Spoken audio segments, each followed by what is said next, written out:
నేను చెప్తున్నది అభి వినుల చుట్టూ తిరుగుతున్న శశికళ ఆత్మ గురించి. ఆ పవిత్రమైన ఆత్మకు కావలసింది అభి వినుల ప్రేమ మాత్రమే, వేరేదీ కాదు.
ఎందుకు ఏడుస్తున్నావు? ఎందుకు భయపడుతున్నావు? విను, ఏమైంది విను? ఏమైందమ్మా? ఎందుకు ఏడుస్తున్నావు? విను, ఏమైందమ్మా? ఏడవకు. మేము ఉన్నాం కదా, ఎందుకు భయపడుతున్నావు? ఏమైందమ్మా? ఏం లేదమ్మా. ఏడవకు విను.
అభి, విను, విను,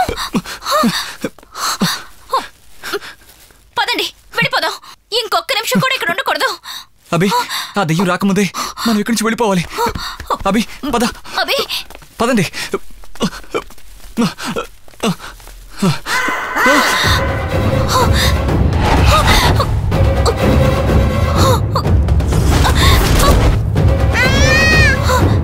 విను, విను, అరవకు.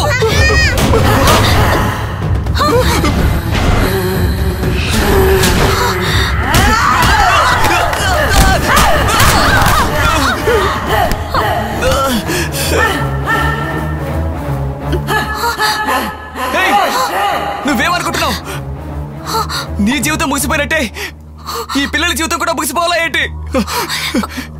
నిన్ను ఊరికి వదిలిపెట్టను. ఏం చేస్తానో చూడు.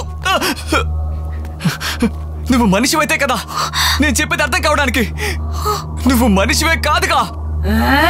ఏం చూస్తున్నావు? నువ్వు ఒక దయ్యానివి.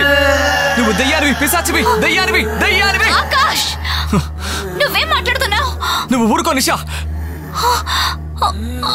దీంతో ఇలా మాట్లాడమే కరెక్ట్. ఇలా చూడు, ఈ పిల్లల్ని మాకు వదిలేసేయ్. అదే నీకు మంచిది, మాకు మంచిది. ముఖ్యంగా ఈ పిల్లలకి మంచిది. పిల్లలు నీతో ఉంటే నీకు సంతోషంగా ఉంటుందేమో, కానీ పిల్లలు సంతోషంగా ఉంటారా? ఉండగలరా? పిల్లల్ని దగ్గర ఉన్నంత వరకు ఎలా ఉండేవారో తెలుసుగా. నీలాగే ఉండేవారు. మా దగ్గరికి వచ్చిన తర్వాత ఎలా ఉన్నారు చూసావు కదా. మనుషులుగా మారారు. పిల్లలకి మంచి చేస్తున్న వాళ్ళందరినీ దారుణంగా హింసిస్తున్నావే. దీనివల్ల నువ్వేం సాధిస్తావు? నువ్వు పిల్లలతో బతికే జీవితం ఉందే, అది నిజం కాదు, ఒట్టి మాయ. నీ అనుబంధం మాయ, నీ ప్రేమ మాయ, అంతా మాయే. మాయా మాయా మాయా. ఆ మాయని నేను నిజం చేస్తాను.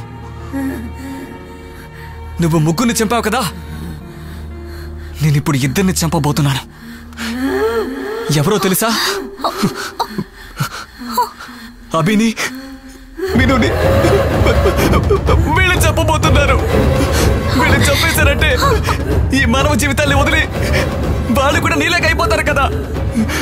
ఆ తర్వాత మీ బంధాన్ని చాటుకోండి, సంతోషంగా ఉండండి, ఆత్మలై హాయిగా ఉండండి.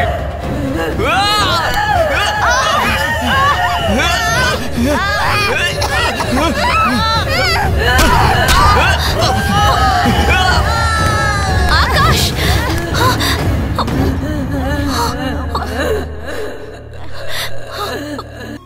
It's great. ఈ పిల్లల మీద నువ్వెందుకు ఇంత ప్రేమ చూపిస్తున్నావో నాకు బాగా తెలుసు. దీన్ని నేను తప్పని అన్ను గాని నిజానికి ఇది తప్పే. ఈ పిల్లల మీద నీకు హక్కు ఉంది. ప్రేమ చూపిస్తున్నావు సరే,